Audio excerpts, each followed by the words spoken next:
Chitral chamber of commerce and industry کے لیے عمارت کے سنگ بنیاد کی تقریب لوئر چترال میں منعقد ہوئی۔ فاسٹ 96 نیوز کے بیورو چیف شبیر احمد کی رپورٹ۔ Deputy commissioner lower Chitral Mohsin Iqbal اور صدر Chitral chamber of commerce and industry Haji Mahboob اعظم نے سنگ بنیاد رکھا۔ سنگ بنیاد کی تقریب میں XEN P H E lower Chitral جناب جمشید مروت صاحب بھی موجود تھے۔ تقریب سے مہمان خصوصی ڈپٹی کمشنر چترال محسن اقبال صاحب خطاب کرتے ہوئے کہا کہ علاقے میں صنعت و تجارت اور زراعت کے لیے Chitral chamber of commerce game changer ثابت ہوں گی اور علاقے میں کاروباری اور انڈسٹری کی ترقی میں اس ادارے کا بنیادی کردار ہوتا ہے، اور یہ خوشی کی بات ہے کہ چترال کی سطح پر فورم کی قیادت کرنے والے صدر Chitral chamber of commerce and industry Haji Mahboob اعظم صاحب اپنے مشن کے ساتھ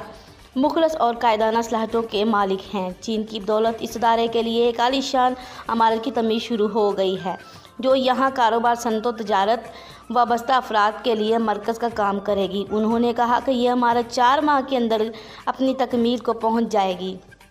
اور اگست کے مہینے میں ہونے والے نیشنل ایکسپو بھی یہیں ہیں منعقد ہو سکیں گے، اور ضلعی انتظامیہ کی طرف سے ہر ممکن تعاون کی یقین دہانی کرائی۔ جس کے بعد صدر چترال چیمبر آف کامرس حاجی محبوب اعظم صاحب نے خطاب کرتے ہوئے deputy commissioner lower Chitral Mohsin Iqbal صاحب کی ضلعی انتظامیہ کی جانب سے ہر ممکن مدد کی یقین دہانی کرنے پر ان کا شکریہ ادا کیا اور ہر وقت چیمبر کے ساتھ تعاون کرنے پر زبردست خراج تحسین پیش کیا۔